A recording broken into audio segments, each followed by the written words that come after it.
sedikit memberikan gambaran terkait dengan hasil putusan kasasi dari Mahkamah Agung. Mahkamah Agung. Ya, baik. Terkait dengan persoalan yang melibatkan dua pihak, dalam hal ini saudara Aharoroa yang oleh saudara Hasim Rahayaan mengajukan laporan balik atas laporan dugaan yang dilakukan oleh saudara Hasim berdasarkan laporan dari Aharoroa terkait dengan ijazah palsu, yang dalam laporan tersebut itu dilaporkan oleh klien kami itu atas penggunaan ijazah palsu didasari atas ketentuan undang-undang sesuai dengan pasal tentang undang-undang pendidikan tinggi. Sementara yang dilakukan oleh pihak kepolisian tidak secara profesional mengajukan tuntutan berdasarkan laporan tertulis yang disampaikan oleh klien kami.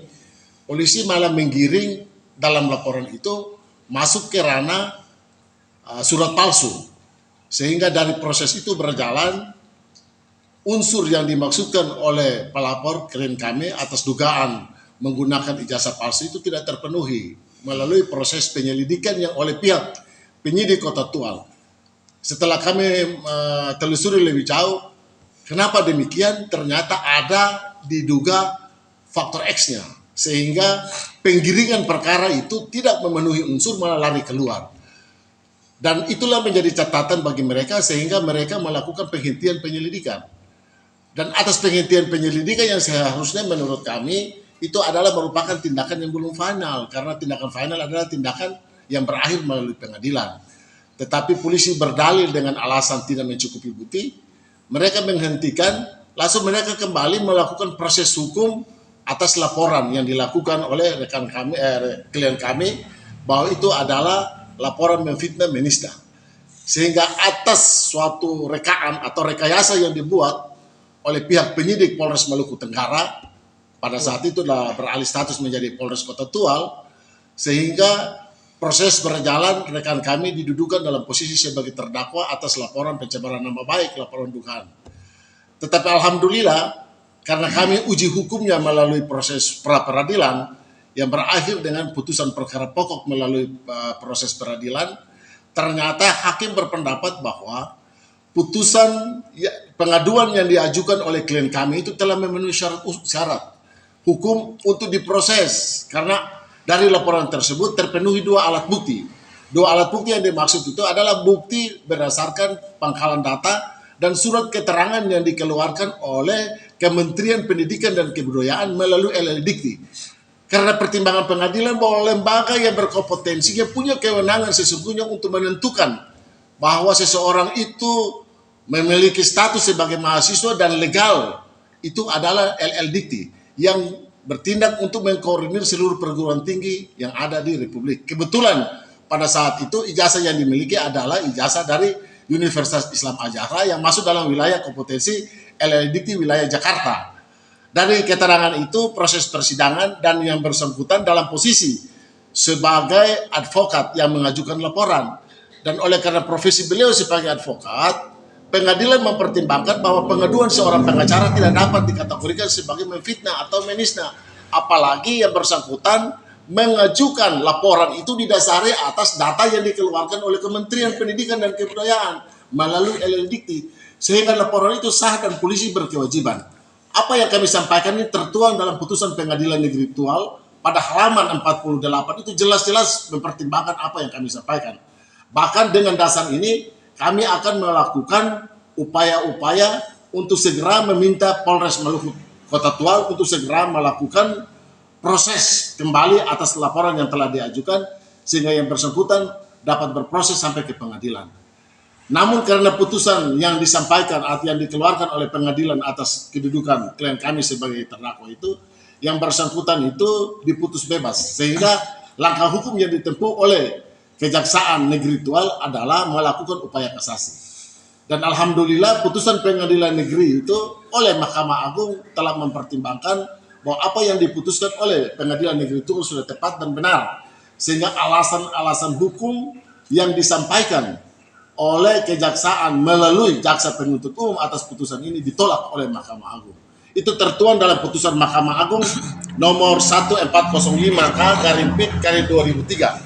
Mahkamah Agung mengeluarkan putusan itu menguatkan putusan pengadilan negeri Tual, sehingga status hukum adalah putusan sudah berkekuatan hukum tetap, dan sebagai hukum kami mendesak Polres Maluku Tenggara untuk melakukan proses penyidikan berdasarkan laporan dari klien kami, yaitu memberlakukan asas spesialis generik. Karena di dalam ketentuan undang-undang, apabila suatu perbuatan itu menyangkut dua aturan undang-undang yang ada, maka yang harus diberlakukan adalah hal yang bersifat spesial atau khusus. Sehingga dari ketentuan pidana, polisi harus berkewajiban menerapkan undang-undang sistem pendidikan nasional terhadap saudara Hasim. Itu pasal 68 ayat 1 atau ayat 2. Bukan menggunakan pasal KUH pidana terkait dengan surat palsu. Itu kekeliruan ada pada polisi, dan jangan kita bicara itu. Sebenarnya kesalahannya ada pada polisi, keliru. Mereka tidak menunjukkan proses pendidikan secara profesional, malah memperlihatkan kelemahan mereka sendiri dan memalukan. Karena apa? Mereka memaksakan kehendak agar mengkriminalisasi kembali klien kami atas laporan, dan faktanya putusan pengadilan menyatakan lain. Dan apa yang kami sampaikan ini berdasarkan realita, berdasarkan dasar hukum yang jelas, sehingga kami tetap mendesak agar Polres Maluku Tenggara segera memproses. Jika tidak, maka kami akan mengajukan laporan ini langsung ke Mabes Polri atau melalui Polda Maluku. Baik Pak, ini itu terkait dengan laporan dugaan ijazah palsu ini, dan tadi disampaikan oleh Pak Kuasa Hukum bahwa ada faktor X. Faktor X ini apakah memang dalam tindakan penyidikan dalam perkara ijazah dugaan laporan polisi, atau seperti apa faktor X yang dimaksudnya seperti apa? Jadi faktor X ini ada informasi-informasi kabar burung yang kami terima bahwa memang ada upaya-upaya yang dilakukan oleh saudara Hasim Rahayaan ini melalui polisi untuk penggiringan proses ini tidak berjalan. Begitupun juga kami melihat tidak sebatas ini, pada proses gelar perkara di Polda pun demikian. Dan ini juga terjadi pada proses perguruan tinggi yang mengeluarkan keterangan. Karena pada awalnya pihak penyidik Polres Maluku Kota Tual itu menyurati perguruan tinggi untuk memintakan mereka memberikan data-data terkait dengan data-data perkuliahan. Yang lebih aneh, surat meminta data-data tentang proses perkuliahan, mana perguruan tinggi keluar data bahwa yang bersangkutan punya ijazah sudah benar. Loh, yang diminta surat lain, keterangan lain, polisi tidak merujuk pada suratnya, malah dia menganggap surat keterangan itu sebagai dasar untuk menghentikan penyelidikan. Sehingga kalau misalnya perkara ini dilakukan secara profesional, tidak dipengaruhi oleh faktor S, pasti proses itu berjalan.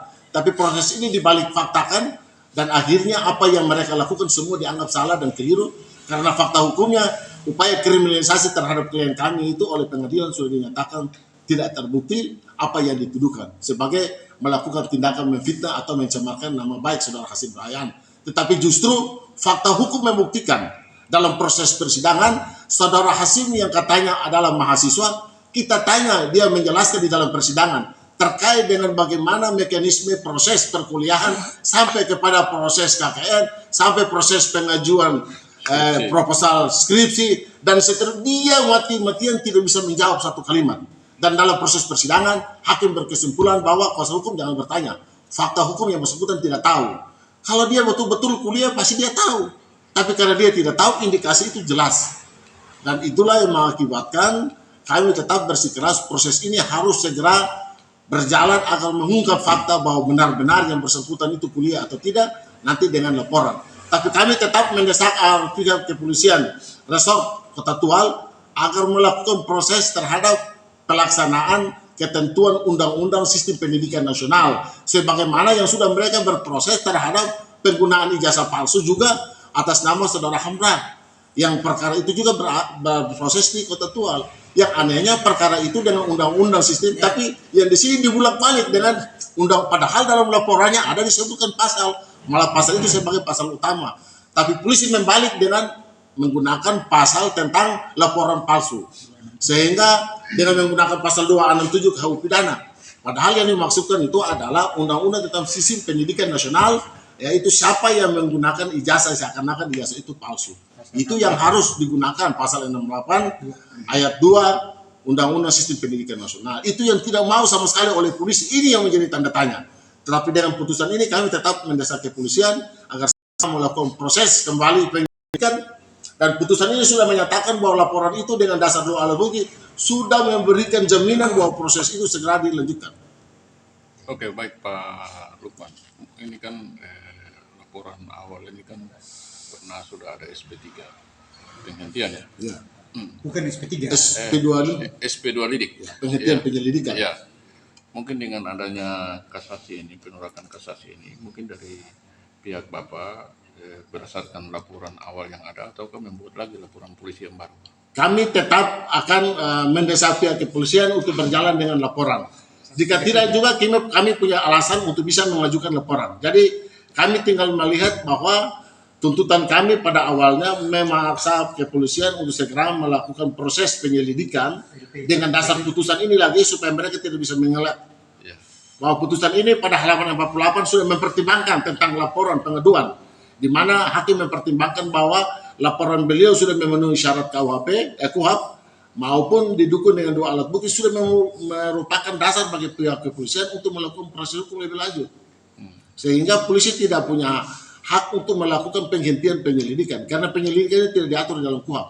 Yang diatur dalam KUHP adalah penghentian penyidikan. Dan SP3 dalam hal penyidikan itu memiliki landasan hukum yang diatur di dalam KUHP. Kalau penyelidikan itu hanya persoalan teknis internal. Dan di situ juga disebutkan bahwa apabila ditemukan bukti, sekarang ada putusan dan kita meminta untuk proses.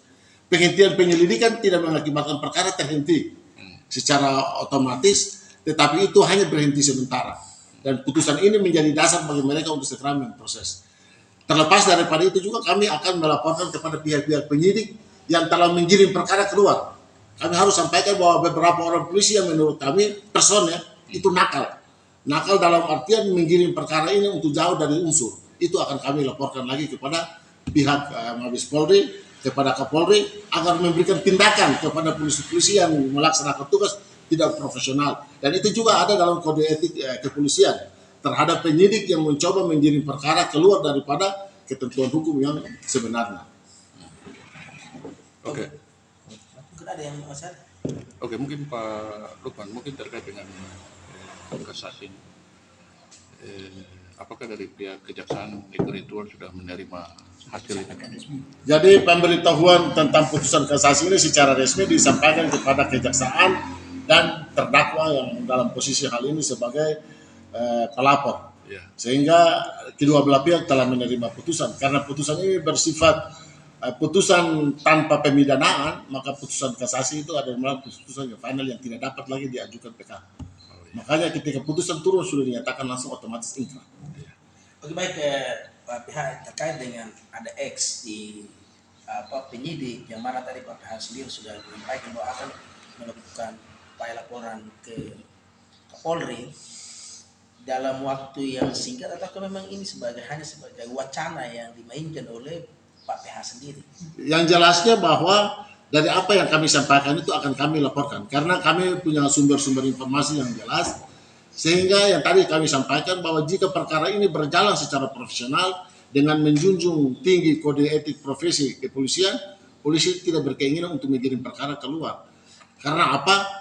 Kan aneh, 2 pasal yang dilaporkan diadukan untuk diberlakukan, hanya polisi melakukan penyelidikan atas 1 pasal. Tujuan apa dia harus mengesampingkan pasal yang merupakan laporan utama? Itu supaya biar nanti yang berkompeten dalam hal ini Propam itu bisa melakukan proses pemeriksaan terhadap penyidik itu yang dengan sengaja menggiring perkara ini keluar daripada apa yang diadukan. Berarti secara tidak langsung penyidik ini sangat tindakan yang dilakukan sangat mencederai institusi Polri sendiri. Jelas ini sungguh sangat mencederai. Karena apa? Fakta hukumnya adalah pada awal penanganan oleh penyidik, kami sudah memberikan asumsi pikiran bahwa pasti ini ada upaya-upaya untuk menghalang-halangi yang bersangkutan ini pasti. Oleh penyidik yang menyatakan bahwa silakan dia menggunakan cara apa, tetapi tetap kami melakukan proses secara profesional. Tapi belakangan justru ditemukan fakta mereka menggiring perkara ini, lakukan penyelidikan dan penyidikan secara tidak profesional. Dan oleh karena itu, secara kode etik kami tetap akan melaporkan itu ke Propam untuk melakukan proses pemeriksaan terhadap yang bersangkutan. Baik.